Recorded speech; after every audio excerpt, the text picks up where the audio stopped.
Up next, they are gorgeous and beautiful and in the business of making people more beautiful and healthier.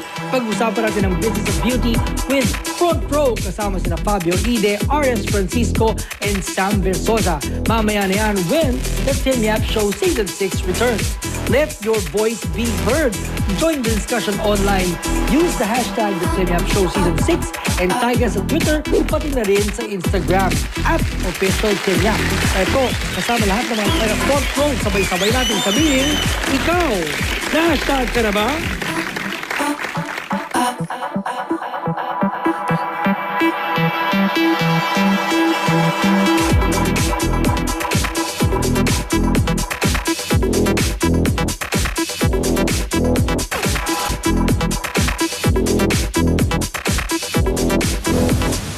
Welcome back to the TIM YAP Show and hello to all our kababayans watching us through GMA Pinoy Live TV all over the world.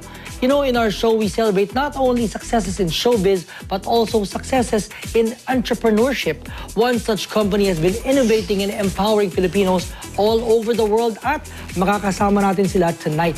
Welcome, let's all welcome on the TIM YAP Show Season 6, our FrontRow family, composed of R.S. Francisco, Sam Verzosa, and Fabio Ide.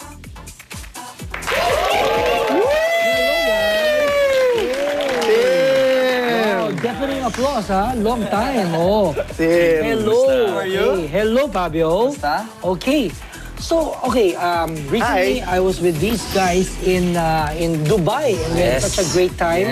We talked about entrepreneurship and how you can fulfill your dreams in front of our mga kabayans in Dubai. Now, a director, an engineer, and a Brazilian Japanese model. What do you guys have in common? It's a weird mix, no? It's a really weird mix. But you know what brings us together is our knack and our hunger for entrepreneurship and helping people. Just like Tim. Just like you. Diba? Yung ano natin, yung pagiging entrepreneur natin, yun yung gusto natin i-imbibe sa ibang tao. Sa mga kabataan ngayon. Yes. Especially when I was young, wala naman ako alam na business, diba? I just did theater. Swerte ng mga bata ngayon and mga young professionals. At mayroon mga tools for them to be empowered entrepreneurs. Yeah, the kids now, they have the capacity to earn already big and fend for themselves and help their families and all that.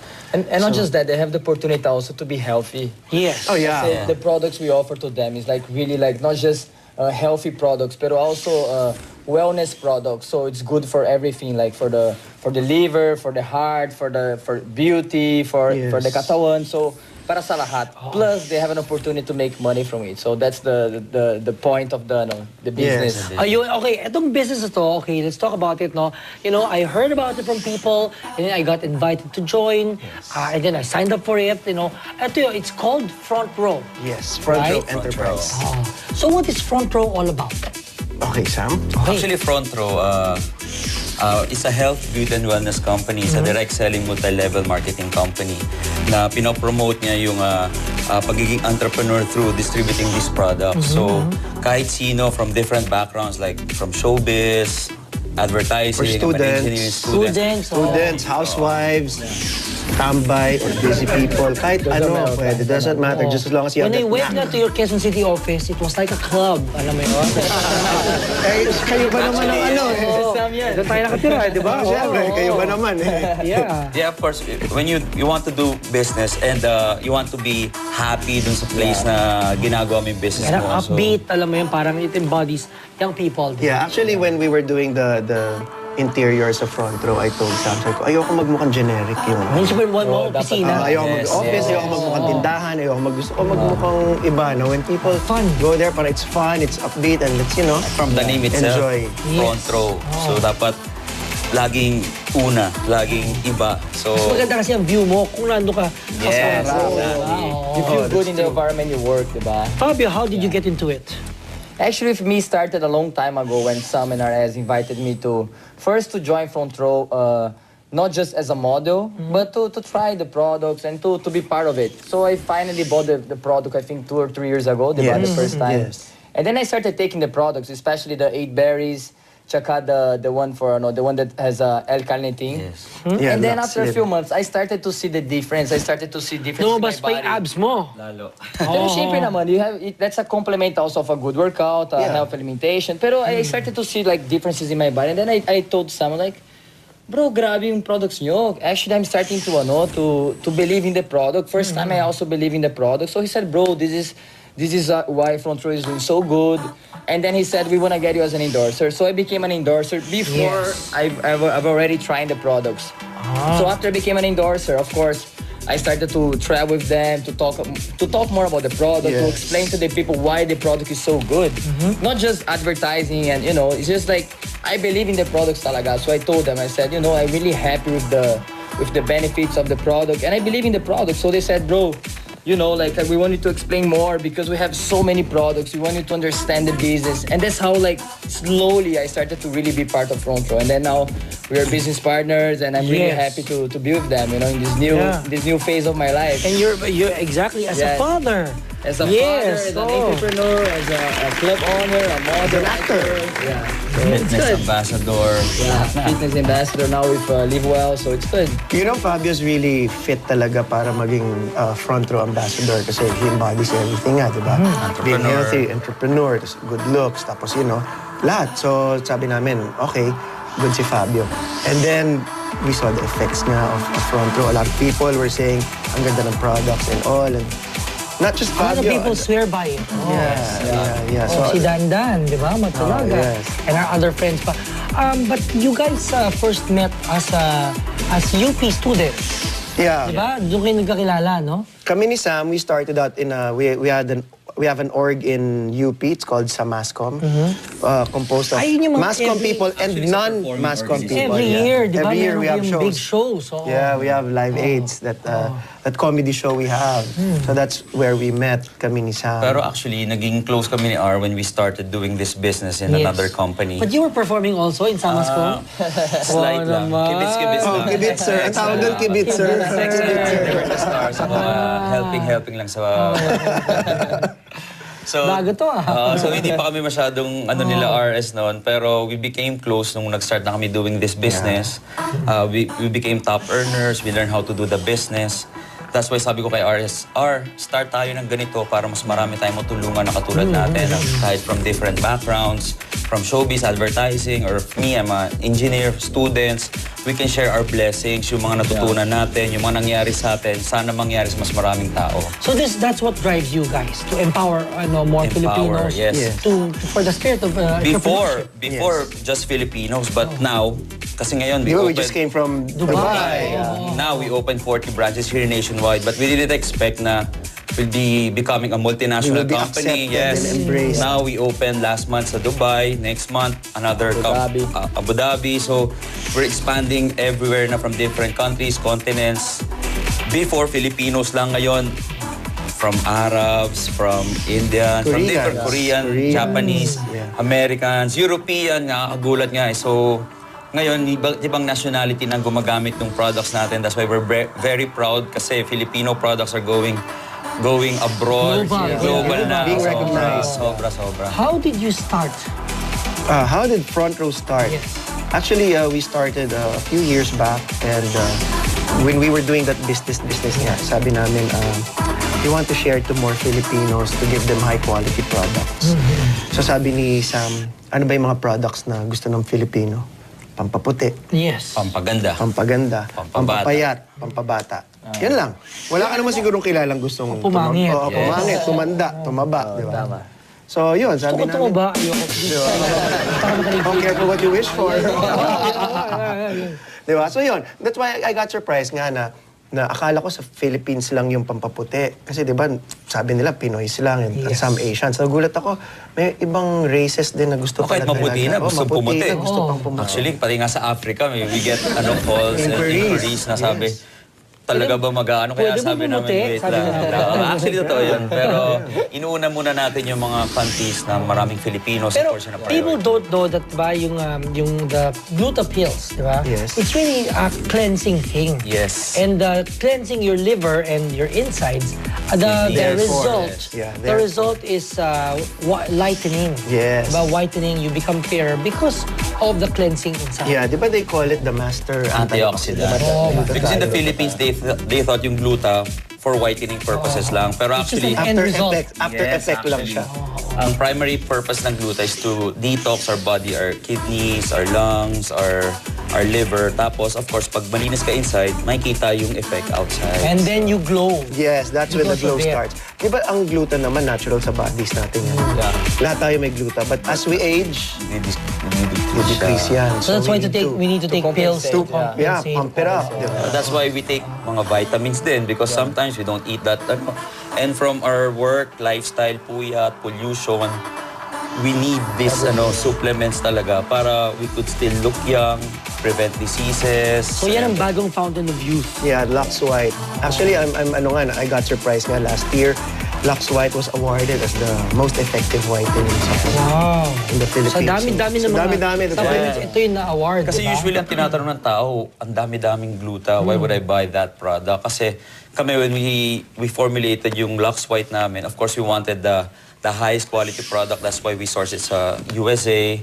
Plus we made it the highest milligram na capsule in the Possible. market. Yes. And Yes. of course, kahit na high quality, highest milligram, of course, affordable. Value for money. In the market. Yes. Wow. Kasi Okay. ang priority namin is kumita nga yung mga distributors natin. That's why from small beginnings now, we have 100,000 plus distributors all over the world. Wow, okay. Keep it up, alam mo. Thank you. At marami pa tayong pag-uusapan on yung mga challenges that you had to face and overcome before you could reach the front row. Ganun naman talaga. Before you reach a front, you have to hurdle a couple of things. Of course. But you always move forward. Okay? We are still gonna be with R.S. Francisco, Sam Verzosa, and Fabio Ide. Tuloy-tuloy yung usapan din. Still not still with us.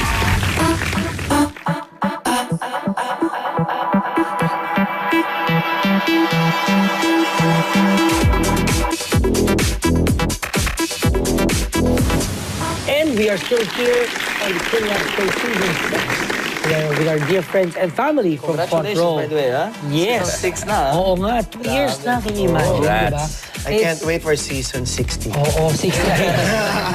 Which goes to show, di ba, that when you work hard, that tuloy-tuloy mo ginagawa yung mo. Diba? Tuloy-tuloy din ng mga swerte sa buhay. Diba?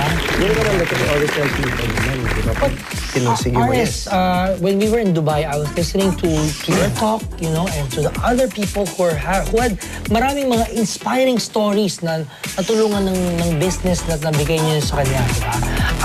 When you were a kid, diba, you went through certain things that gave you that mindset na, wait, I will not allow life to give me nothing because I deserve more. Yeah. Kasi it happened when my father retired from being a lawyer. So when he was a lawyer, we had a car, we had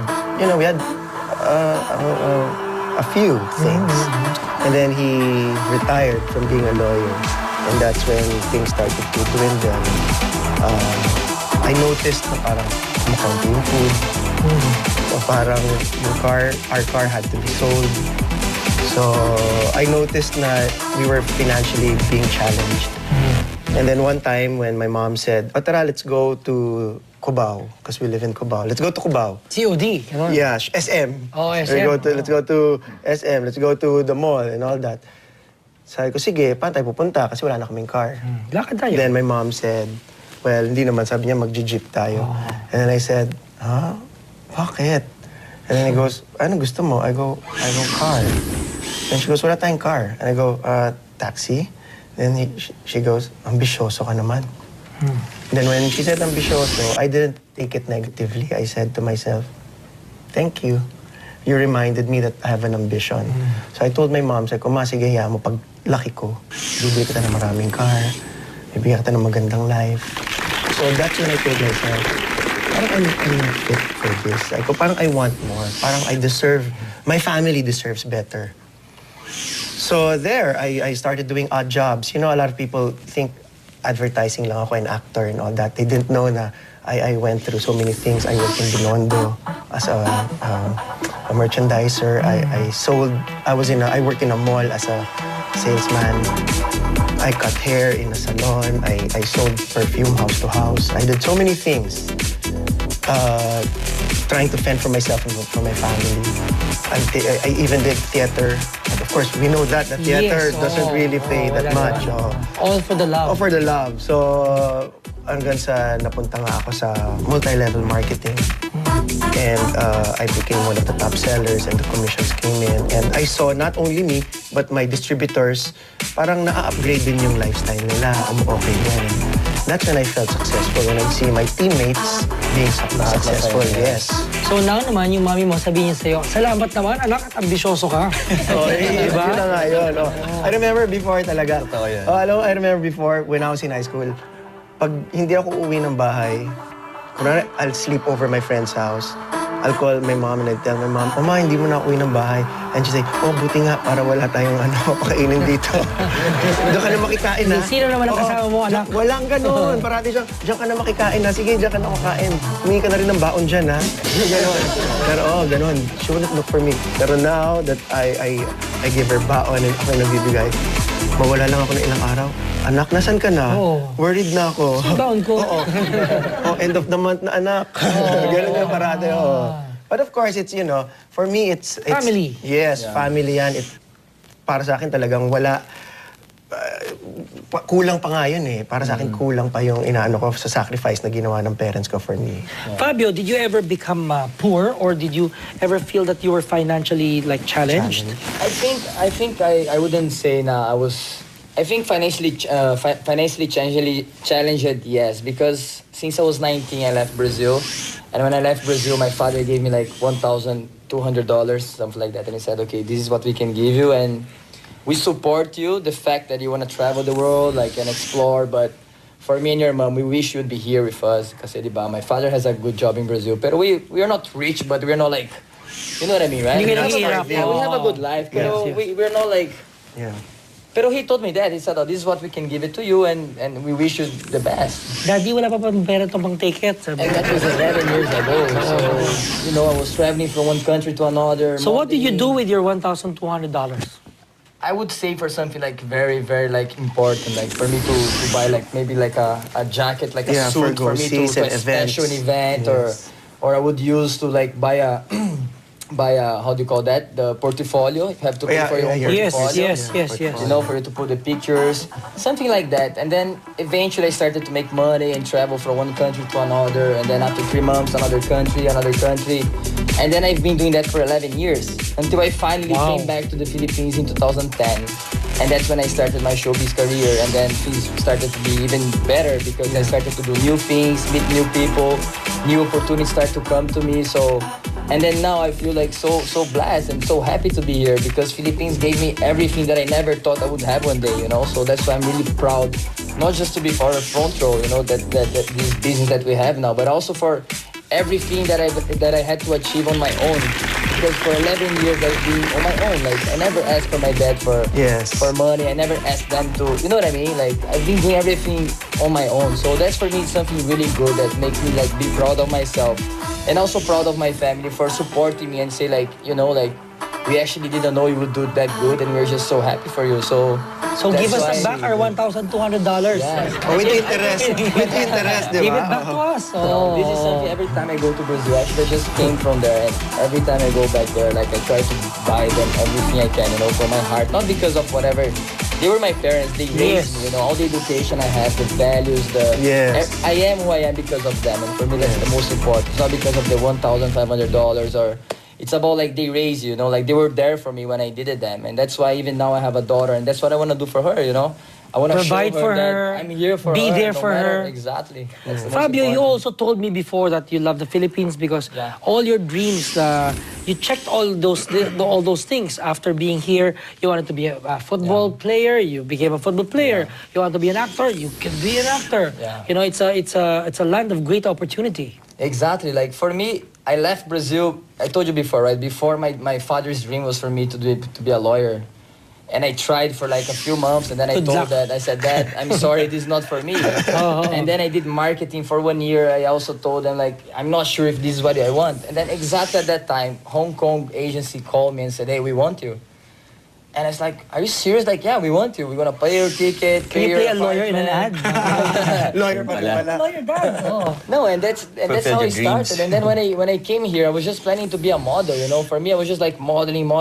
And then when I came back in 2010, that's when at the time Comedy Bar was my first show in GMA. Back in 2010, and I was like, oh my God, I'm gonna be part of a show. I'm gonna be an actor. I'm gonna host a show. Tapos sabi And na, then- take off your shirt. I remember I had to read this idiot board, like super nakakatawa talaga yung mga salita. And then I would like speak super... Was it in Filipino? Oo. Ah. And that's my first taping day. They just told me, hey bro, okay, just try to read this. Lahat Tagalog. And I'm like, oh, sige, nandito ako, tagalog, chuka-chuka lang. I'm like, oh my God, lahat ng buhay. Tawag, oo. And then after that, Sarap ang buhay. pero that's how I started, you know. And then after that, like, as I told you, like, I became a football player. And then they said, oh, you wanna race? Okay, you're gonna race for Toyota. You wanna... Naging racer din siya. movies, and then like of course I still do some modeling jobs, and then the entrepreneur thing came, and then the Yes. business partnership in the clubs like Yes, Mercury, yes. Gramercy. So I was like oh Everything's my God, happening like, na, here, no? everything So many happening. blessings So- have come so your many way. blessings, so I'm happy. Now that so many blessings naman that you guys empower Filipinos with, how do you feel seeing yung mga natulungan ninyo? Ako, actually, sobrang saya, especially when we go to our provincial branches. Because sa Manila, we always see yung mga top earners namin, mga students, mga professionals. But when you go to provincial branches, talagang yung mga mommies, They yung rely mga- on you. Sobrang they hug us, they thank cry, us. They thank us parang, talaga. Sir, sobrang thank you po. Nagkaroon ng front row ngayon. Natutulungan na po yung pag-aaral ng anak namin. Sobrang malaking tulong sa pamilya namin. That's why ngayon yung line ng front row is we're in the business of changing people's lives na. Yes. Kasi Empowerment. and we're really helping kasi before we thought business lang siya pero after experiencing those experience sa mga probinsya tsaka kahit saan Changing sabi lives. namin wow meron na pala blessings tayong talaga. nabibless na natin ibang Purpose. may purpose na tayo actually. Alam mo, one blessing na meron ng Front Row and talagang I feel blessed is having Tim as part of Front Row. Alam mo, really, when we were in Dubai and I was watching you share your entrepreneur self, kasi normally, di ba, people think glamour, parties, and all lang. Then Not all that, you know. When people heard you talk about empowerment, entrepreneurship, I was watching you, sabi ko, grabe, it's And like, then I'm that's so why thankful, doon tayo Tim. nagka-align, di ba? Yeah. Sobrang daming na-inspire sa Dubai sa US. Because of your Hey. because of you dream big dreams. Yes, Diba? it's Move time to dream forward. new dreams. Yes. Diba? Ayun, so please invite them to join Front Row. For everyone who's watching, I'd like you to see what Front Row is all about. See why a lot of people are taking our products. Nakikita lang kung kagandahan ng negosyo. Madami nagbabagong buhay. Ang website po namin ay www.frontrowofficial.com. Maganda po yung mga produkto namin. Nandun po lahat. Ang office namin ay sa Quezon Avenue. We're gonna open a new office in Makati Yes, sa 8th this Avenue. March. So, actually, we're expanding na eh. So, actually, palaki ng palaki yung front row. Baka ikaw na lang yung kailangan namin. Diba? So, we hope to see you guys sa office namin. We hope to meet you guys. Kasama ka namin sa travel nila Tim, We want nila to see you Fabio. succeed. So, Exactly. So, yes, join us here at the Front Row, and we will show you why we have been changing lives, and maybe next time we can change yours. So, give it a try, and you know where to find us. We have an office in Quezon City. We can follow us on Instagram, Twitter, and we hope to see you there. Okay?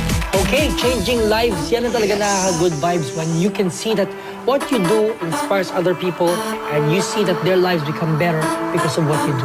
Diba? Lagi sinasabi, dapat laging good vibes para laging good life. Kasama si Irish Francisco, Sam Verzosa, and Fabio Ide, a.k.a. Front Row Family. Thank you, You are Tim. watching the TIM YAP Show. Thank you.